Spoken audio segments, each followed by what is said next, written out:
that the colonel actually expressed certain things that needed to be done immediately if the person reported. Just fancy if this happened in the village with no road. How do you expect to be the victim? There's no compound even in that village. How do you expect that victim to go through all these processes that he applied? It is not easy. I think that we should start with education at the family level. A lot of parents are not friends to their children. They don't know what is going on. In fact, even at our age, some mothers were very uneasy to talk about anything concerning sex.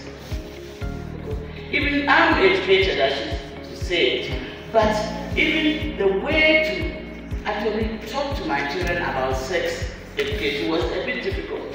You know how I broke that my daughter at school came back home and said, "Hey, mommy, I didn't know that Mr. So was such a bad person." I said, "What did he?"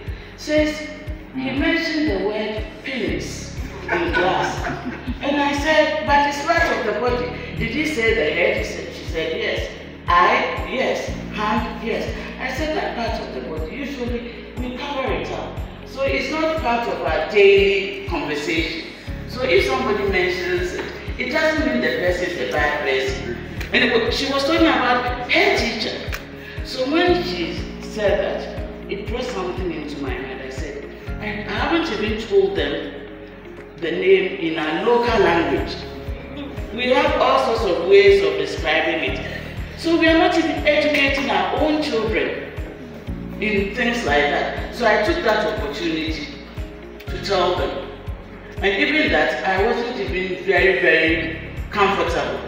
So the next day, I wanted to see whether they got it. So I asked my son. Even asking him, I didn't go straight to him. I said, "What did I say? The thing next to your penis is called." He said, "Push it." And I took it out. It is also my fault. We shouldn't be uneasy about telling them. Let them know so that they will all be with us. And then I used that opportunity also to talk to my daughter about menstruation. So I explained to her that it was the teacher who provoked that conversation. I wasn't comfortable to tell my kids. At that time, I was a teacher, a lecturer at the University of Ghana, and I taught about chemistry. I'm a scientist. Even I was finding it difficult to deal with my children on such issues. So I took the opportunity to advise my friends and all because of my experience that I had with my children. So before she even menstruated, I used to grab my soiled pad and ask her to put it in the bin for me so that she knows that it is normal and that you should also wrap it. A lot of people learn these things from their friends. So if your friend says, let's go to this one, you do this and that and you give us some money, the friend, you will go because you don't know the implication of what you're doing. And during my time at the university, one of my classmates was doing sociology. So she did some work, master's degree in science education on health and sex. Even some of the schools, when she took a questionnaire, they wouldn't take it because she chose mixed schools and single-sex schools. Some people were uneasy about asking her to do it because that was 1973 at the university, so that shows you my age. She was doing her master's, she was my mate, but I was doing science. They wouldn't even do it. And some of the responses, it wasn't the computer age. So even with her responses, we had to help her to code their results and put it into certain sections. And some of the responses, have you had sex before? The person says yes. Secondary school. With who? My father's friend. How did it happen? My father was away, his friend came, I wasn't well. And he's very close to us. So he went up. The sick child in bed, the father's friend has sex with him. You see? So I think we have to, from the home, try to get very close to our children.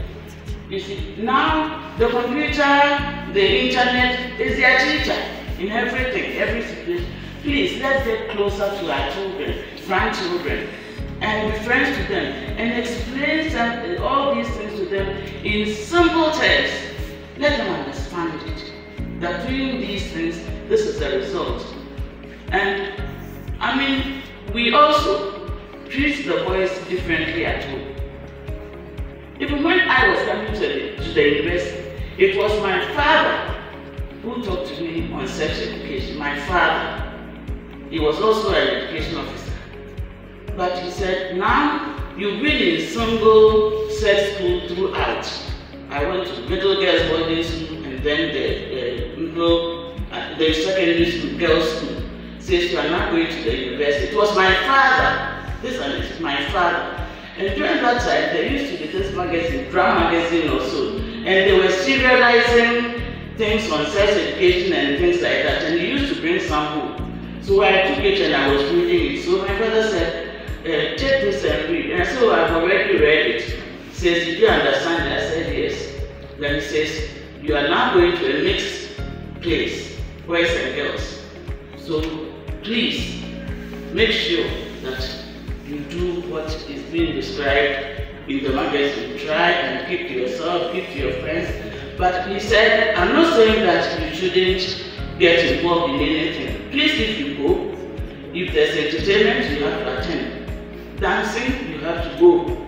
Try and move some steps. You don't know where you get to in life in the future. You might be invited on an occasion and they'll be dancing. Then you are maybe a minister of state and you say you don't know how to dance. You have to at least make some few steps. My mother didn't have the nerve to even talk to me about cycling. It was my father, you see. And it was because I also read, and there were publications on cycling that you could read. So please, let's read. Let's be involved in the lives of our children, in the life of our children and their friends. Let's be friends to our schoolmates, our workmates, and let's interact.